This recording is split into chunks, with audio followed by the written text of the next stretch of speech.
Hey there gamers, welcome back to the Board Game Co channel, and today we have a preview of Raas, A Dance of Love.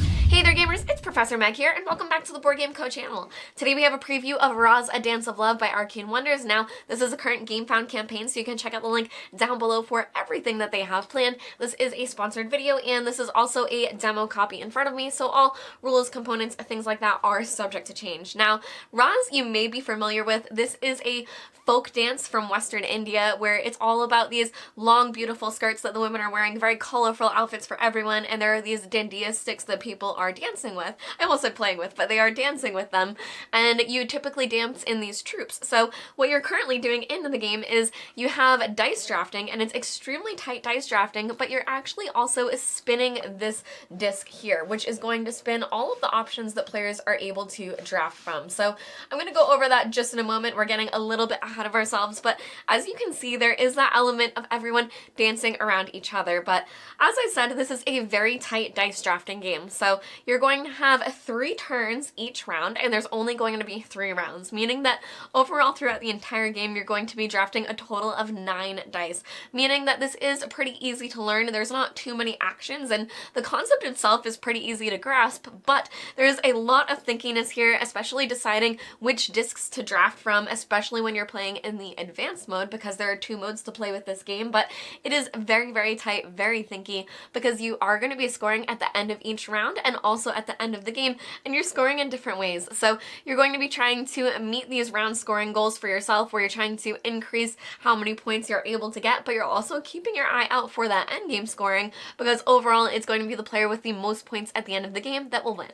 Now, in front of you, the board is currently set up for a 3-player game, but I do only have 1 player board here to show you, just so that you have a bit closer of a look at the game. So we are the teal player, and players are going to sit diagonal at these specific points. So you can see that we are going to be sitting exactly in this area here. The purple player is sitting oriented this way, and the yellow player is sitting oriented this way. And that's going to be important because the dice that you're drafting every round are going to be the ones that are in these zones available to you. So you're going to have a hand of these cards where you're able to draft from the same disc round over round if you should choose to do so. This is just how you're noting which one you're going to draft from. Everyone's going to choose this secretly, and then you'll begin to draft. So you're going to take a look at which ones you want to draft from, choose your card, and then move on with drafting that die. Now, on your player board, players are going to have 3 different dancers, and so every round you're drafting a die and placing it to one of those 3 dancers. And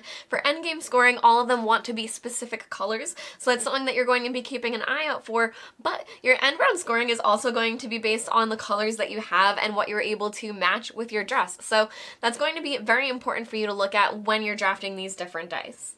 As you can see here, these are the round 1 placements for this player's card, and these are the colors that they want within each column for their dancers. So if we were to draft a yellow die, for example, we would probably want to place it here so that it would score at the end of the game for this dancer.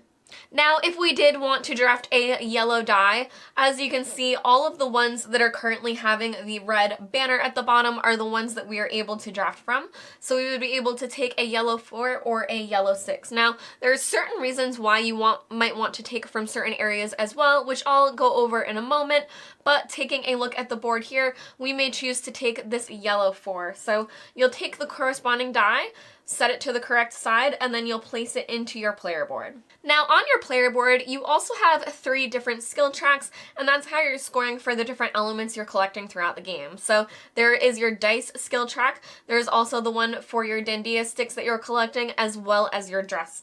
Now, this one has a corresponding action. All of them are going to have a corresponding action, but this one is going to be increasing your dice scoring. So now you can see that that is now at 2 on this track, and I'm going to go over scoring in a moment, but increasing this is obviously going to be very good for you. Now, each of the different discs all have the same zone actions that you are able to trigger when you draft the die. So what's going to change is going to be the dice that you are taking and the different colors. So just to go over all the different actions that are available from the zone that you draft from, just note that you are able to access them from all of the different discs. It's just depending on what is currently oriented to you for that round. So similarly, you are able to increase on the dandiya stick track. So for this one, if that's something we wanted to do, we would have had to draft this die here, and you're also able to increase on the dress track. Now another thing that you're able to do is draw them from the bag. So here for the dress, you would draw from this bag secretly, closing your eyes. If you chose to take two, you could take two randomly secretly, but you could also choose to take one that is specific, because you are going to want to match them to the die so that they have matching outfits. So you're going to want to surf for those that you may choose to take the specific one over the two random ones. Similarly, you're able to do the same thing with your dandiya sticks, that you would do that to either take two random ones or one specific one. And then finally, another thing that you're able to do is use this action to set any one skill die to any value or roll any two skill dice. So again, you could get the random result of rolling two of them, they're already placed here, and then placing them back where they were. Or you're able to set one to a specific side. Now, that is going to matter for end of round scoring, which I'll go over again in just a moment. Now, finally on your turn, after you draft the skill die and use the zone action, you're also able to check for any possible love matches that are made among the dancers around the board. So, for example, we chose to take from disc C here, so we are able to make a love match between pink. And what you do is you're looking at any of the dice that match up between the different areas that connect to the disc that you chose from, and either the number or the color would sync up. So currently looking at the board here, there is one over here, there's also a love match here, and there's another love match here. But currently there aren't any love matches based on the number, because none of the numbers match up in those areas. So since we drafted from here, we are able to make one love match. At most you can make two from the two different sides, and you would move up this track here. So there are a whole bunch of benefits that you're going to be able to gain on this track, and the first one is going to be one random from each of these bags, and then you would be able to place those. But then after that, this one is increasing on the scoring for these on two different areas.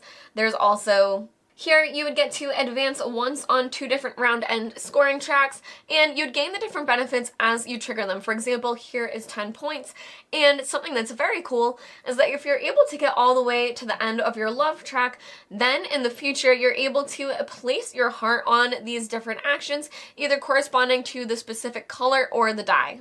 So throughout the game, again, you're going to have the 3 different turns of drafting your die, one for each of your dancers, and then you're going to move on to the end of round scoring right away. So you'll do that 3 times and then go to the end of game scoring. As I said, it's very tight, but the scoring is very clever, so I'm going to go over that now just for you to see what you're working toward and why you're trying to push into certain tracks. Now, at the end of every turn, once players have all drafted their die and activated their actions and possibly made any love matches, I did miss one over here, so both of these players would have chosen to take from the E disc because they would have made both of these love matches there.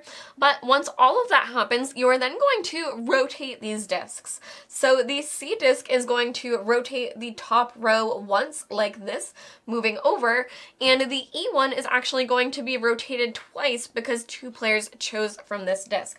So this one's going to rotate once and then once again, and then after that, one player is going to rotate this once. So this is then going to completely rotate, and as you can see, that really changes everything that's available on the board, as well as the different love matches that are happening. I still don't see any, oh, we do, we have one here where the numbers match up instead. So this one is a love match as well because we have 5 and 5, but at this time, this is when players would all take their cards back to be able to choose which disc they want to draft from for their second die for the round. Alright, and now I'm going to fast forward us to the end of the round so that you can see what end of round scoring looks like. So taking a look here, we were able to draft our 3 dice for the round. We got this green 2, which allowed us to change this yellow die to a 2, which is going to be great in a moment.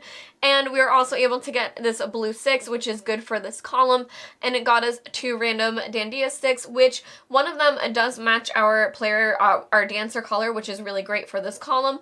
But another thing is that you are able to spend them in the future if you want to draft from a different different zone. So you are able to pass it to the player to your left, and then you're able to draft to an adjacent zone from your current zone and then take the corresponding action as well. So if you end up wanting a different die for a different reason, where you want the action of the die or both, you are able to spend those, which is also a good idea when you receive colors from other players that may not be something that you necessarily want or need. Now, taking a look at scoring, first you have your skill dice track, and you may think that you're getting 3 points for your 3 different die, but it's actually a little bit more complicated than that. So you are going to earn victory points equal to the current value on the track, which is going to be 3, for each skill die on our player board that matches the pip value of the current round's song card. So we're currently in round 1, and the song card is a 2, meaning that both of these will match, so those will score for us. So where we currently have the 2 different die and we are scoring 3 victory points for them, we would get 6 victory points from that, and we would move along the top track here. Any other players would also be able to score their skill dice. Now, similarly, there's your dandiya stick track, where we're only at 1, but we are going to be able to score a few points from that. So you're going to earn victory points equal to the current value on this track, which for us is only a 1, for each dandiya stick on your player board that matches its color with a color of any 1 die in the same dancer. Now, that may sound complicated, but as you can see here, we do have a match, meaning that this is going to score us 1 victory point because we're currently scoring 1. But if we had a second green die here and a second green dandiya stick, then we would score an extra victory point. You would need both of those, where 2 different sticks of the same color can't both score for this die. You would need them to both match, and as you can see here, nothing else is matching for us, but if this had been light blue, we would get a victory point from that as well. Now, finally, we weren't able to place any address tokens this round, but they're going to be these round discs here, and you're able to place them to the left of the dice. So the addresses, we would have gotten 2 victory points if we were able to log any of those, but they're going to score you if they are directly adjacent to the die and the same color. So we would need a yellow one here, a light blue one here, and a green one here for those to be eligible to score.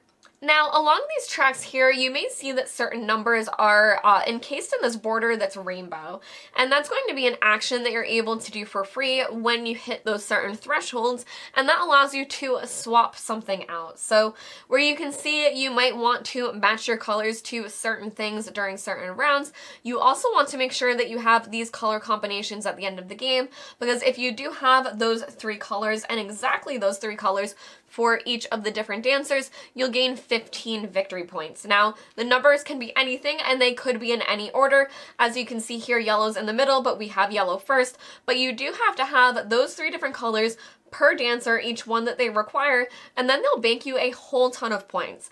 And that's why players are going to be trying to hit these certain thresholds on the scoring tracks, because that's going to allow you to swap out the colors of those things. Now, that is the general pace of play of the game. Again, these discs are going to be spinning a whole lot depending on which ones players are taking things from, and it's going to spin everything every turn, but you're going to have those 9 turns, and that's it, over the course of the 3 rounds to get as many victory points as possible. So you're really going to be trying to push for those different tracks, trying to score as highly as possible in them, and trying to adjust the dice that you've placed so that you can keep up with the dice scoring. But you're also going to want to make sure that you get those different colors that your player board requires, because that's going to be a huge chunk of points at the end of the game. Now, there is also an advanced mode, and I'm going to go over that now because it is a bit interesting, where you're going to get to interact with the board and the actions just a bit more. Now, the advanced mode is going to add a concept of devotion, where it's going to do 2 different things. You're going to be able to trigger additional things here on the board, and you're also going to have these endgame objectives to work towards. So these you are able to score whenever you meet the conditions, and here you can see that we have it set up for a 3-player game, where depending on the number of players, there will only be so many spots available for the different devotion goal cards. But that's what these cubes are going to be for, is that as soon as on your turn you meet any of these conditions, you are able to bank that for yourself. So for example, there is 7 dress swatch slots occupied, so that would be filling in a whole bunch of your dress slots. 4 same colored dandiya sticks, meaning that you have 4 of the same color up here, so that swapping out may be very important later on. And also reach space 6 on the dress swatch scoring track. So that's going to be over here, that once you reach the 6th spot, you're also able to claim one of these. Now, before we go over how these score, the other thing that you're going to be interacting with is the devotion track. So when you choose these different discs, you're either going to be able to do the devotion action or go up on the devotion track. So when multiple players go to the same disc, they're then going to do this, which is going up the devotion track, the number based on where they are at. So if, say for example, all 3 players went to E, they would move up 4 on the devotion track, and then when you score these and bank them, you'll gain victory points equal to where you are on this track. So if you're able to get yourself up to 10, for example, then when you score these, you're gaining 10 victory points. So making sure that you push up onto this devotion track could be very important, because you may see that other players have met these conditions, but you may not choose to bank it yet because you want to get yourself higher up on the devotion track. Now, if you are the only one that took an action on that disc, instead you're going to take the corresponding action. So you can see again, for example, if only one player used the E disc, they would be able to use this action, which is moving up their dress scoring on their player board. So it's going to be a way for you to do 2 actions at once, or you're going to be moving up on the devotion track. Now, when playing in this advanced mode, the devotion track is going to be very rewarding, not only for the devotion goals, because when you bank those, you're going to get as many victory points as where you were, but at the end of the game, the players that either have the most or one of the most at the top is also going to get 15 victory points from that. So where you may not have been able to get all of your dancers to the specific color die that you needed, you may be higher up on the devotion track, which is just as good as well. So depending on the number of players, either the first player highest on the devotion track or a few others below that are going to gain 15 victory points for themselves.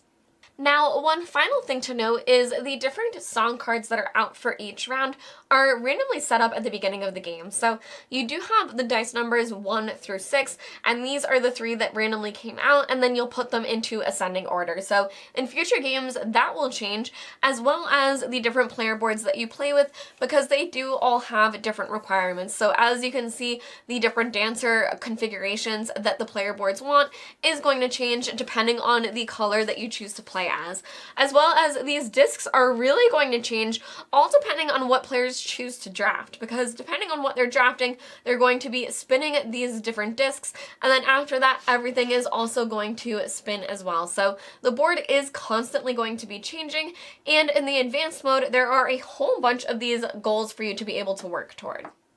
Overall, Raas, A Dance of Love is going to be one of those games that is very easy to understand in concept. There aren't that many actions where each of these discs trigger the same actions, so you really understand the puzzle of everything that you're trying to work toward at the beginning of the game, which is good because you have only 9 turns to do so. You're drafting 9 dice and that's it. So this is a very snappy game, which is in the spirit of the dance itself, where you're going to be moving around very quickly and trying to pivot to what other players are doing around you. Now, there are also these discs, which it is very much of a spectacle to watch and see them spin, but it really sucks you into the game, that it gives you that feeling of you really are creating that dance, and you're very focused on your own dancers and these matches that you're trying to make, and keeping an eye out for all of the love matches that are on the board. But the advanced scoring also adds a whole lot with the devotion track, that you're able to get these few extra actions out every turn, and it can just make the game very, very interesting as you're trying to do as much as you possibly can with only 9 turns.